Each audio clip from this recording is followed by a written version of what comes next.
علوم کی منتقلی کا تعلق طرز فکر اور نسبت کے اوپر قائم ہے۔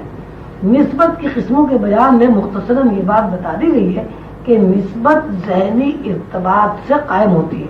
مثلا ایک نسبت یہ ہے کہ جو صحابہ کرام کو حضور کی ذات اقدس سے ہے۔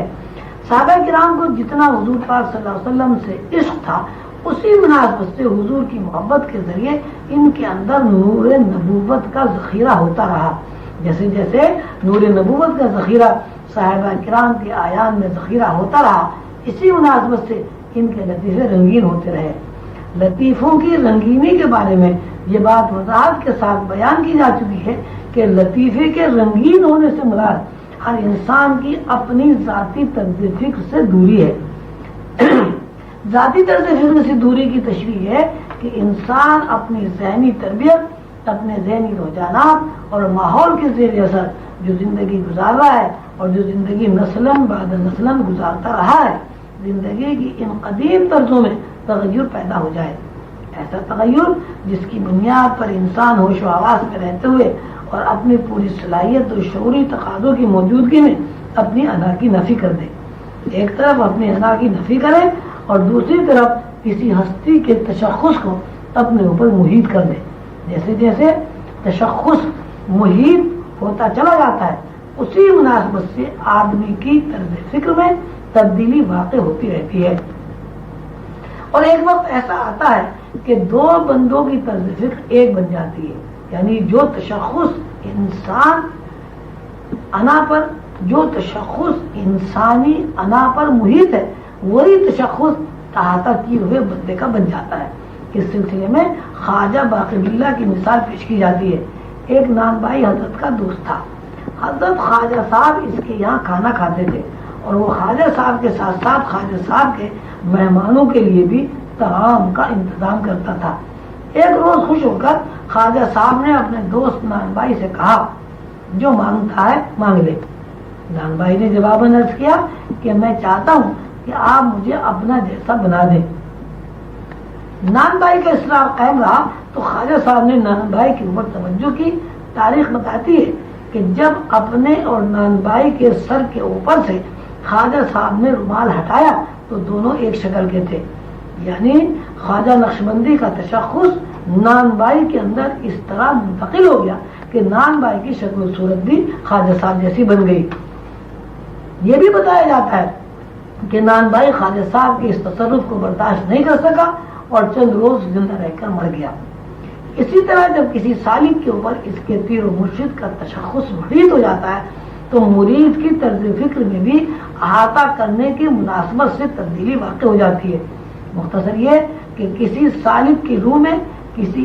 روحانی استاد، روحانی بات یا پیر و مرشد کی طرز فکر کی منتقلی کا نام نسبت ہے۔ یہ نسبت منتقل ہونے کے بعد جس طرح طرز فکر میں تبدیلی واقع ہوتی ہے، اسی طرح ذہنی سکت میں بھی اضافہ ہوتا ہے۔ مثلاً اگر روحانی آدمی کی رفتار پرواز 60,000 گنا ہے، اگر مرید کے اندر پیر و مرشد کی طرز فکر منتقل ہو جائے تو مرید کے ذہن کی رفتار بھی کئی گنا ہو جاتی ہے۔ نسبت کے سلسلے میں ایک واقعہ اور ملتا ہے، وہ یہ کہ ایک بار سیدنا حضور علیہ السلام نے حضرت جبریل امین سے دریافت فرمایا، جب تم پر وحی نازل ہوتی ہے اور وہ وحی تم لے کر میرے پاس اترتے ہو، کیا تم اس ذات اقدس کو دیکھتے بھی ہو؟ حضرت جبریل نے عرض کیا، میں صرف آواز سنتا ہوں اور میری جو پرواز ہے وہ بیت المعمور تک ہے، بیت المعمور کے اوپر میرے لیے پرواز ممکن نہیں ہے۔ مولانا روم نے مثنوی میں اس بات کو فرمایا ہے، فروغ تجلی بسوزت پرم، اگر میں اپنی حد سے پرواز کروں،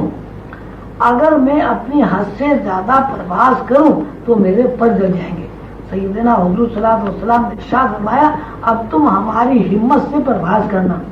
اس واقعے سے یہ بات ثابت ہو جاتی کہ ہمت یا نسبت کے منتقل ہونے کے بعد سکت میں بھی اضافہ ہو جاتا ہے۔ نسبتوں کے بہت سارے مرحلے ہیں اور اولیاء نے بہت ساری نسبتوں کا تذکرہ کیا ہے۔ بہت سی نسبتوں سے مراد ایک ہی ہے، وہ یہ کہ کسی شخص کو پیر و مرشد یا کسی روحانی انسان سے کتنا تعلق ہے، کتنی محبت ہے اور اس کے اندر کتنی تعمیل ارشاد ہے۔ کوئی مرید جس دائرے میں بھی قائم ہے اسی نازم سے طرز فکر منتقل ہوتی رہتی ہے، اور طرز فکر کی منتقلی کے ساتھ ساتھ اس کی روح کے اندر روحانی علوم ذخیرہ ہوتے رہتے ہیں، اور ایک وقت ایسا آتا ہے کہ وہ ہر طرف اور ہر صنف اپنے اوپر پیر و مرشد کا تشخص دیکھتا ہے، اس کے بعد حضور کی نسبت اس کا احاطہ کر لیتی ہے، اور ہر وقت سوتے جاگتے اٹھتے بیٹھتے سیدنا حضور علیہ الصلوۃ والسلام کی ذات اقدس میں حضور کی تعلیمات کو، حضور کے اخلاق کو، حضور کی صفات کو، حضور کی خوبصورتی کو تلاش کرتا رہتا ہے۔ حضور صلی اللہ علیہ وسلم کی نسبت جب منتقل ہو جاتی ہے اور لطیفے حضور صلی اللہ علیہ وسلم کی نسبت سے رنگین ہو جاتے ہیں تو سالک کے اندر گداز پیدا ہو جاتا ہے،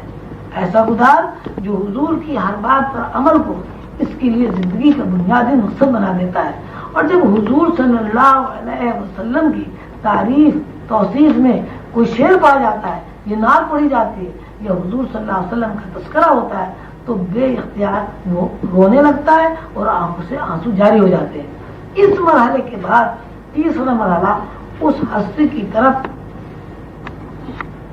اور خفی کی روشنی سے متعلق پیش آتا ہے، جس ہستی کی طرز فکر حضور کی زندگی ہے، ایسے بندے کی طرز فکر یہ بن جاتی ہے، کوئی بھی بات اس کے سامنے آئے، کوئی بھی کام درپیش ہو، اس کی سوچ، اس کی فکر، اس کی زندگی ہر لمحہ اللہ کے ساتھ وابستہ ہو جاتا ہے۔ اس کے دماغ میں خود اس قسم کی لہریں دور کرتی رہتی ہیں کہ ذہن ہر عمل، ہر بات کو بغیر ارادے کے اللہ کو تلاش کرنے لگتا ہے اور ہر بات کا رخ اللہ کی طرف موڑ دیتا ہے۔ مثلاً ہر آدمی، یہ مثال پہلے بھی لکھوا چکا ہوں، ہر آدمی پھول دیکھتا ہے، وہ پھول کے رنگ اور پھول کی خوشبو کو دیکھ کر گزر جاتا ہے، یہ اس کے اندر خوشی مسرت کا ایک ہلکا سا ارتعاش پیدا ہوتا ہے، لیکن جس بندے کے لطیفے وحدت فکر سے رنگین ہو وہ فوراً پھول کے رنگ، پھول کی پکھڑیوں کو، پھول کی خوبصورتی کو، پھول کی خوشبو کو اللہ کے ساتھ وابستہ کر دیتا ہے کہ اللہ نے کیا خوبصورت پھول بنایا، کیسا رنگ، کتنا نازک، حسین وغیرہ وغیرہ۔ وہ ایک چھوٹے سے بچے کو دیکھتا ہے، چھوٹے سے بچے کو دیکھ کر آدمی خوش ہوتا ہے اور اس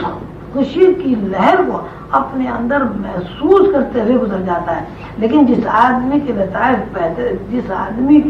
لطائف وحدت رنگین ہے، جس بندے، جس عارف کو حضور صلی اللہ علیہ وسلم کی طرز فکر منتقل ہو چکی ہو، وہ اس بچے کے ایک ایک عضو میں اللہ کی نشانیوں کا مشاہدہ کرتا ہے۔ کبھی وہ بچے کا چھوٹا سا ہاتھ دیکھتا ہے، کبھی اس کے اندر بچے کے نازک سے جسم پر پڑتی ہے، ذہن میں یہ بات آتی ہے کہ اس چھوٹے جسم میں ایک بڑا آدمی موجود ہے، اور کیا شان کبریائی ہے کہ چند بالش کے بچے کے اندر 7 فٹ کا آدمی موجود ہے۔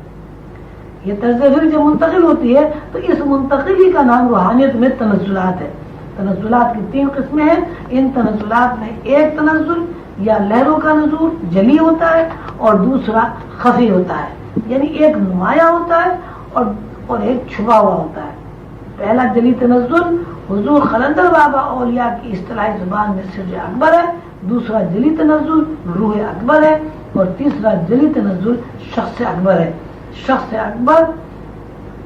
اکبر قلندر بابا اولیاء